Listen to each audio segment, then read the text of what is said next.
Today, I will present you a few stories of the forgotten tunnels of New York City. Surprisingly, it's not exactly difficult to lose track of a tunnel, and believe me, New York City has forgotten about several of their own, be it from the city's expansion to the events of World War II, or just plain old falling out of use. The fact is, there are cavernous mazes of man-made spaces under the city that have literally been lost and forgotten.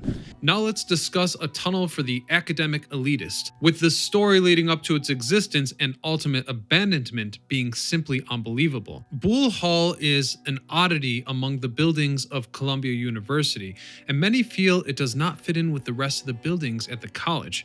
Indeed, it has a very unusual past. In 1769, a student of the Columbia University by the name of Dr. Samuel Bard gave a speech that inspired the creation of a hospital. Thanks to fundraising efforts by Henry Moore, the province of New York's royal governor, the hospital was fully established in 1771. This hospital had a wing for mental illness, which was thought to be sufficient in capacity, but by the turn of the century, the amount of cases had risen to the point that expansion was required. Thus, the lunatic asylum was constructed in 1808, with the absence of hospital in the name being no mistake. It was designed as an 80-bed refuge from the rest of the complex. While asylum would have been considered to be even worse than the name hospital by today's standards, the New York Lunatic Asylum was actually one of the first mental institutions to rein in the restraining equipment commonly associated with mental health treatment of the time, such as straitjackets.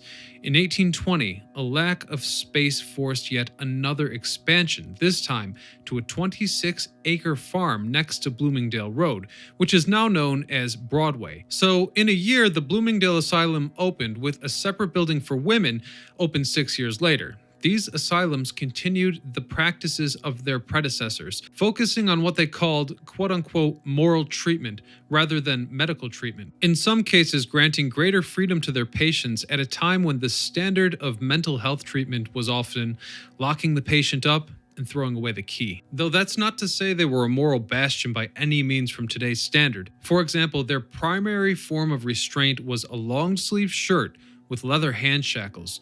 Formerly, they prohibited the use of straitjackets, but they did make frequent use of the quote-unquote tranquilizer chair, in which an overactive patient would be seated in a heavy wooden chair, strapped down at the chest, abdomen, knees, ankles, and wrists.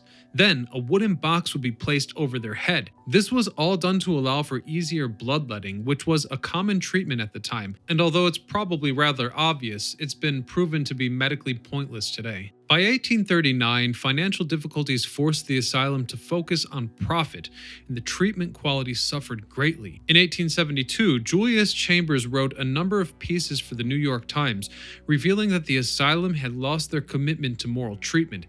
He documented closed cells, uncomfortable beds and chairs, foul food, filthy baths, all run by rude and vulgar attendants. While the controversies did put a dent in the activities of the institution, the financial issues were inevitably what put the asylum under. The nearby neighborhood began putting pressure on the undesirable asylum in their backyard, and cost of living began to rise. So the asylum had to shut its doors and sell off its land. This is when Columbia took possession of the land between 116th and 120th Street, looking to expand the campus to new areas. The university had most of the buildings torn down, so next to none of Bloomingdale Asylum was left. And as far as most people are concerned, the only remnant left is Boole Hall. But what they failed to realize is that there were also plenty of tunnels from the asylum left behind. Almost no one realizes it, but beneath the asylum was a system of tunnels connecting all of the buildings in the complex together.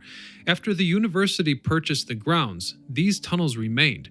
The tunnels were used during World War II for wartime research and were said to have assisted in the United States Manhattan Project, aiding in the creation of the most powerful weapon humanity has ever seen. There was also a short period before 1957 that the tunnels were used as a pedestrian walkway, but after the College Walk was constructed, they fell out of use again in that regard as well. One more major point in history that these tunnels were used was around the time of the Vietnam War. You see, the military draft began to greatly increase in scale, putting in 2.2 million people between 1965 and 1970. And in that time, students became enraged, as some claimed that the university had sent out the class rankings to draft boards with the intention of removing underperforming students from the campus and sending them overseas. While this practice concluded in 1967, the next year would see the assassination of Dr. Martin Luther King Jr., and cities across America went mad. This anger, combined with other strong social tensions on campus, detonated into a series of protests in late March of 1968. These protests climaxed with the occupation of many of the university's buildings, which happened multiple times throughout the year of 1968. Throughout these protests, students would use the tunnels to communicate with other buildings, making sure that no sudden development was unknown, and that no group was left out of the loop. Ironically, the tunnels would also play a key role in the administration reclaiming their buildings. The tunnels beneath Columbia University remain there to this day, and while more and more passages are being blocked as time goes on, people continue to explore. While the tunnel's origins remain a mystery, some explorers have found markings on I-beams in the tunnel dating back as far as July of 1885. Sometimes, history remains half-written, I suppose.